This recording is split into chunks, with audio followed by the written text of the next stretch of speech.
Mardi 27 mars 2018, chez Monsieur Paul Congo. Bonjour Paul. En tout cas, on remercie Zanahar de nous avoir donné cette chance extraordinaire de pouvoir te rencontrer. Et vraiment, je te remercie de nous accueillir aujourd'hui. Tu es une légende vivante à Madagascar, dans le monde entier. Tu es vraiment le gardien de la mémoire des contes malgaches. Et vraiment, nous te remercions de nous avoir accueillis aujourd'hui. La première chose, c'est de dire bonjour. Ça, c'est notre tradition. Bon, je dis bonjour à vous et bonjour aux techniciens. Alors, je suis très ravi de vous accueillir chez nous. Et aussi, nous sommes tout justement à mon domicile. Hein. C'est vraiment exceptionnel aussi. Hein. On ne peut pas inviter n'importe qui chez soi. Hein, en tant que vous êtes technicien, hein, vous avez votre choix, ou bien ici, ou bien à Ramen, ou bien où. Mais je vous remercie de choisir cette nuit-là. Je vous remercie beaucoup. Moi, je m'appelle Joe Ravona Paul. Joe, cela veut dire, en français, c'est Jean. Ravona, cela veut dire content. Donc, le moment où je suis né, où j'étais né, donc comme ma famille est très contente, ils ont donné mon nom Joe Ravona. Paul, c'est le nom du baptême. En tant que chrétien, nous sommes catholiques. Donc, je suis né, la vraie date de naissance, c'était le 9 septembre 1945. C'était une journée de vendredi en hiver. Ce qu'il disait ma famille, hein, surtout ma mère.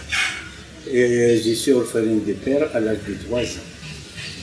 Alors, mon père était mort en 1947 à cause de la rébellion en 1947. Il était parmi les meilleurs malgaches. Donc, à partir de cela, je resterai toujours avec ma mère jusqu'à l'âge de 10 ans. Et après 10 ans, j'étais allé chez mon oncle et j'ai gardé les deux.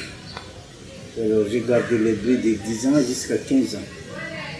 Alors, je remercie d'abord aux Zanahar et mes ancêtres qui m'ont donné une bonne chance que j'étais allé chez mon oncle.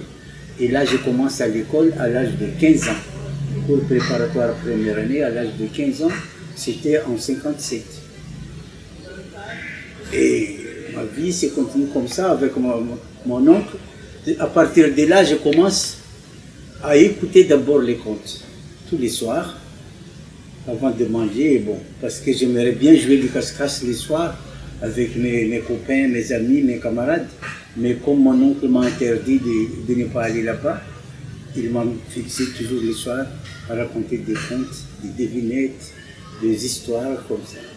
Alors, comme je suis habitué, et en 62, 63, 64, j'ai fait l'examen des CEPE, certificat d'études primaires et élémentaires, et j'ai monté en 6e. Surtout, je n'oublie pas de dire mes ancêtres, Razam, et surtout le bon Dieu. Et après, il y a une certaine personne qui s'appelait Botmang. C'est un chef de chantier des travaux publics. Et il y a aussi un chauffeur de district.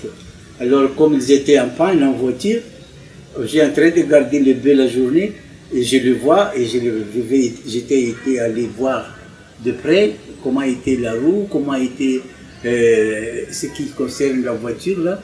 Et enfin, j'ai amené une grappe de coco pour lui parce qu'il fait midi. Mais je ne sais pas qui sont ces gens-là. Alors, je leur ai donné du coco. Or, les chauffeurs, c'est les maris de ma sœur aînée. Les chauffeurs du chef district, c'est le mari de ma sœur aînée. Moi, je ne les connais pas, mais lui, il me connaissait bien. Donc, quand ils étaient partis, en arrivant chez eux, il dit à sa femme, c'est-à-dire à ma sœur, bon, on va pas rendre ton frère. Hein. Et voilà ma chance d'aller en Banza pour continuer mes études primaires. Et j'étais resté jusqu'à là. Et après, j'étais allé à Diogo. Alors j'ai joué au football comme gardien de but. Il y a le chef district et le préfet qui m'a recueilli dans Bange ici. Ils étaient engagés pour mes écolages, ma maison, ma nourriture, tout. Et après, j'ai travaillé au ministère de la Culture et du Patrimoine. Donc quand j'ai été arrivé là, j'ai pensé qu'est-ce que je vais faire hein, pour garder les traditions. Donc j'étais décidé de reprendre à compter. Là, je commence à compter à la radio, tous les mercredis à 17h, ici à Diogo, et à la télé, tous les samedis à 20h, sur Madagascar, comme titre 5 minutes pour le Congo, pendant 4 ans. Et là, tout le monde, les Malgaches, ils étaient habitués d'écouter les contes le samedi à la télé et les mercredis à la radio. Là, le 3e jour de la francophonie, les ministres de la Culture, au lieu de faire un concours pour les contes, à participer au 3e jour de la francophonie, directement, ils ont pris pour le Congo comme candidat. Et là, j'ai fait le compte.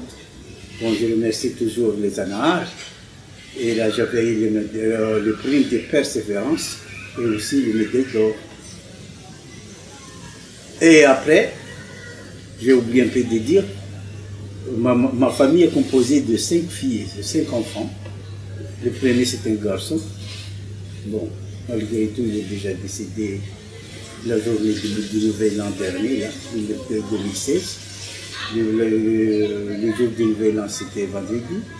Le lendemain, il était mort par crise cardiaque. Ça, c'est après. Il y a aussi, le deuxième, c'est une fille, elle est anocipée. La troisième et la quatrième, c'est toujours des filles. Ils étaient comme professeurs d'anglais et de français au CIG en bande. Et le dernier, donc, de sa chance même, il est en Italie comme navigateur. Il fait des voyages à Italie, Amérique, Japon, comme ça. Voilà un peu pour ma famille. Et jusqu'à présent, je continue toujours à faire des comptes. Bon, j'étais comme une marionnettiste, j'étais déjà en Inde, 6 mois, Singapour et La Réunion. En tant que compteur, j'étais déjà en France, surtout à Aix-en-Provence, Marseille et à Nice. Et en Belgique, c'était en couturier. Voilà un peu d'histoire pour les contes. Et les contes que j'ai faits, ce sont des contes encore traditionnels. Il y a des contes pour les enfants, pour les adultes et aussi pour les grandes personnes et pour les jeunes aussi. Voilà.